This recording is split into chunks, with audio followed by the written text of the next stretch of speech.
The Templin Institute is creating an original universe. What you're about to see is the third and final idea we have of what that universe might look like. By the time the premiere of this video has concluded, a poll will be live on our community page right here on YouTube. You'll be able to cast your vote of which setting you'd like to see become the focus of our ongoing Way of World Building series, with the winner determined in exactly 1 week. 2 things to keep in mind until then. We are right at the start of this process. Each of the ideas we've presented so far has been closer to a pile of notes than even a rough first draft. They're going to change and evolve as we get going, and that's especially important for this setting because we're dealing with some sensitive topics. Determining the best way to address them, or even if they should be included at all, will be an ongoing conversation. And because we are just at the start of this process, thank you again to all the artists who have donated their portfolios for use in these videos. You'll find links to their work in the description.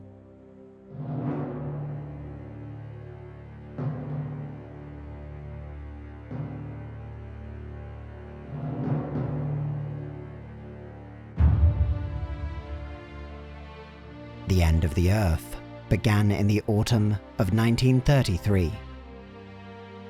It was first observed in the jungles of the Philippines, but quickly spread to Indonesia, Malaysia, Thailand, and India. By the end of that year, it was in Australia and Africa. By the autumn of the next, it was everywhere.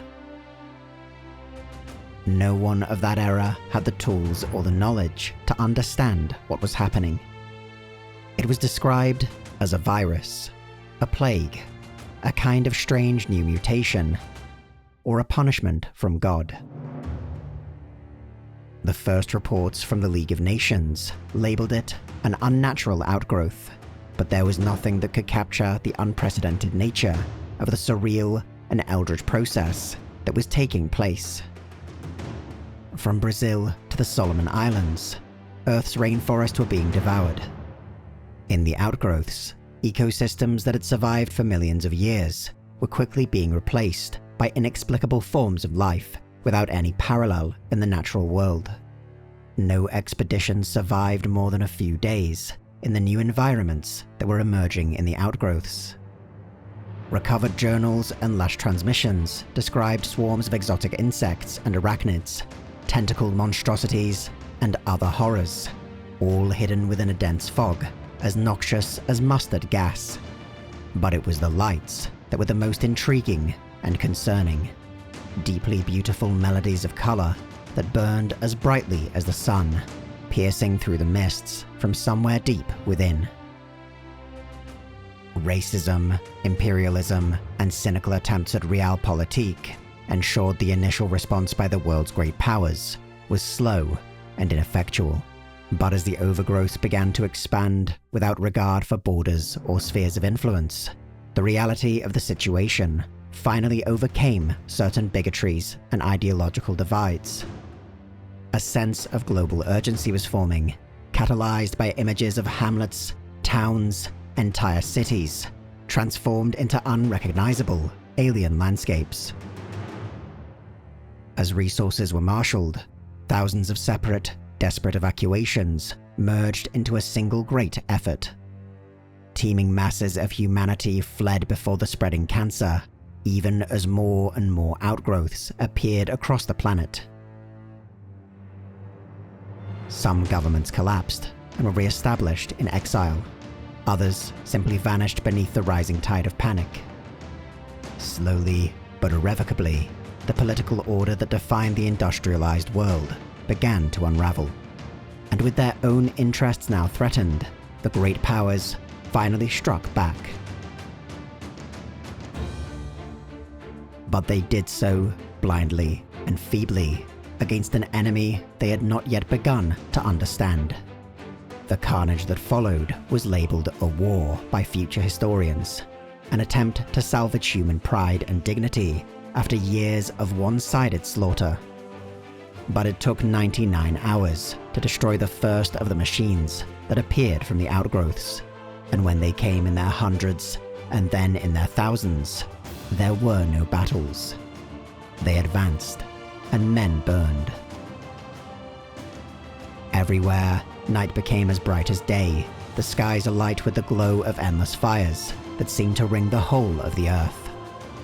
History does not remember who first invoked the passages of the Old Norse poetic Edda. But from its pages, humanity bestowed a name upon their executioner, Sinfaxi. Only when faced with their own inevitable extinction did humanity, for the briefest of moments, triumph over its oldest weakness. Humanity was united, and atomic detonations erupted across the front lines, the culmination of a counterattack in which even the most bitter enemies trusted wholly in one another for the survival of the human race. Seemingly overnight, the Sinfaxi disappeared, retreating back into the outgrowths. The strange alien environments had expanded enormously, propagated somehow by the Sinfaxi, but in their absence, the alien landscapes withered and died. It would be years before victory was finally declared, but there was no illusion that this could be anything other than an armistice. A new border had been forcibly carved into the earth, spanning every continent. Beyond it was another world forever wreathed in noxious fog, and from far within, deeply beautiful melodies of color burning brightly as the sun. A reminder that whatever the Sinfaxi were, they remained. Human weakness in the aftermath wasted little time before reasserting itself. The Great Alliance was betrayed, and the United Front collapsed. Even the discovery that the Earth had traded a quick death for a slow one was not enough to overcome the old hatreds. In the ensuing century, technological miracles would bring the stars within reach and give humanity the chance to escape their dying world.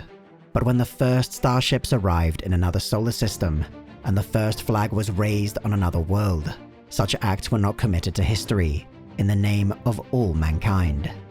One by one, the distant stars of the Orion Arm were claimed and colonized by the Western democracies, the Sphere, the Comintern, and the Axis.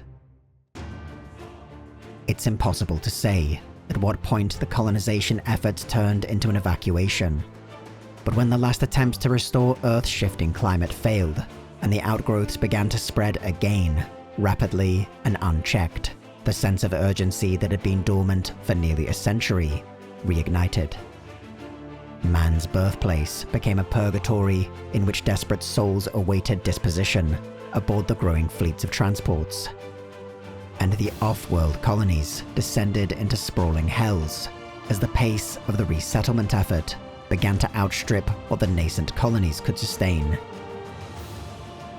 What began in the autumn of 1933 arrived at its inevitable conclusion just over 2 centuries later. In Earth's final days, the terrible cruelty of the First Sinfaxi War played out once again. And of all the tragedies to befall mankind, few can equal those that played out on the launch pads and the landing grounds.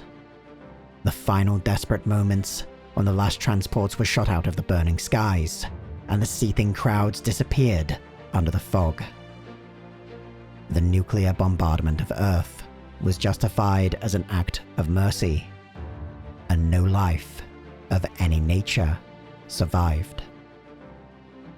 The Orion Arm as it existed then resembled the dark forests of a classic fairy tale. Human civilization had become 1,000 flickering lights amidst a strange wilderness, and many would burn brighter and brighter where others would be snuffed out. Some simply disappeared. No record remains of every ship launched or every settlement founded, and entire worlds might have prospered or suffered in complete isolation. The superpowers were the first to re-establish contact and make the transition into fully interstellar societies. They were joined by dozens and then hundreds of other nations, colonies and settlements that had been scattered across the stars. Not every nation had survived the end of the Earth, but new ones were emerging in their absence. It was the beginning of mankind's first interstellar order, in which every power of any note maneuvered to find their place. Slowly at first, but then faster and faster, the isolated realms of humanity grew interconnected, and the scale of interstellar civilization deepened. The old evacuation lanes turned into flourishing trade routes as interstellar commerce and communication revitalized every aspect of society. Refugee camps were built into esteemed capitals, where cultures once estranged and foreign lived as a united people. Yet many others never recovered from the shock of the evacuation and could not rise above privation and war. Each of the superpowers was quick to assume a place of leadership in this new environment, but cooperation was unthinkable. Growing distrust transformed genuine attempts to stabilize the Orion Arm into strategic maneuvers conducted for some advantage. Demarcation lines were proclaimed, then borders and spheres of influence. A growing web of treaties, trade pacts, alliances, and rivalries entangled hundreds of star systems, in which a single incident could ripple outwards and escalate in unpredictable ways. It quickly became known as the Cold War, and as each side was gripped tighter and tighter by their own ideology, the most devout hardliners came to see the struggle as nothing less than a war being waged for the soul of mankind. The Orion Arm is cold, desolate, and hostile, but can also be wondrous, bountiful, and awe-inspiring. For as much as humanity lives under the lingering trauma of the evacuation and the growing shadow of the Cold War, it has also flourished to an extent that would have seemed impossible just a few generations before. The scale of industry, the pace of scientific advancement, and the flow of information are all unparalleled in human history. Yet prosperity has come unequally. Megacorporations report record profits and war with one another in the shadows for lucrative contracts. Despotic governments and corrupt officials have built personal kleptocracies secured by private armies, and the right money in the wrong hands has never wavered as the principal method by which certain interests are prioritized over others. Against this backdrop, new generations of pioneers continue to roam beyond the confines of civilization and push the boundaries of human exploration. Stories of awaiting riches scattered across uncharted worlds, and the freedom that could be found there attracted the first wave of prospectors and settlers. They were quickly followed by those that thrive on the fringes of society: criminals, mercenaries, bounty hunters, privateers, and freelancers, all embedded themselves throughout the frontier. Many became the unwilling or unknowing tools of the superpowers, ensuring the stranglehold of the Cold War extended even to those who had uprooted their lives to escape it. Nowhere in the Orion Arm could one be certain that the person next to them was not an undercover provocateur or political agent. On every world, an enormous knot is being tied. The Cold War is waged on a level that few can understand, and events are now proceeding at a pace beyond anyone's ability to control. By every metric, the cost of fighting the Cold War has become obscene, the consequences of losing even more so. But with every show of force, every intervention, and every proxy war, the knot is pulled a little tighter. And the moment is quickly arising when not even the superpowers will have the strength to untie it, and it will then be necessary to cut that knot. The end of the Earth began in the autumn of 1933, and none alive today have any memory of how it felt to sit beneath its skies. Nor do any remember the terror of watching those skies burn. The things that emerged from the outgrowths, whatever they were, have been firmly consigned to history, and it is the fervent dream of all mankind that there they shall remain. But from time to time, on the very edge of the far frontier, where the Orion Arm disappears into the black, lights can be seen. Deeply beautiful melodies of color that signal the coming dawn.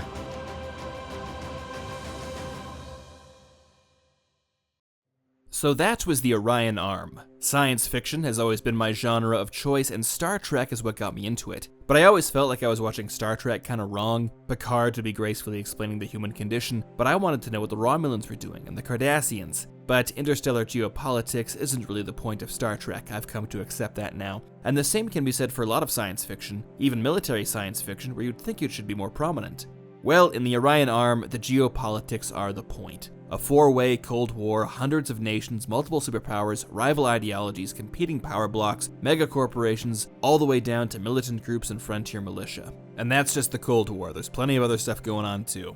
I want to create a sandbox where you can look at any region in the Orion Arm and find the potential for multiple different conflicts and interactions that all affect the greater Cold War in some way or another. Kaiserreich, the Hearts of Iron 4 mod, and Ace Combat's Strange Real setting are both examples of this kind of sandbox done really well, and I want to be the science fiction version of them. But before we go, I want to address one more thing. If this whole story of the Orion Arm sounded familiar to you, I can explain. Back in 2006, I worked on a mod for Star Wars Empire at War called Dawn of Victory. We never managed to actually release it because modding is a nightmare, but I had the real privilege to work alongside some incredibly talented people. And a special shout out to everyone from the Revora Network, the Petroglyph Forums, the Goons from SA, Derelict Studios, and especially to a little group that called itself Slipstream Productions. We'll release Halogen one day, to hell with what Microsoft says.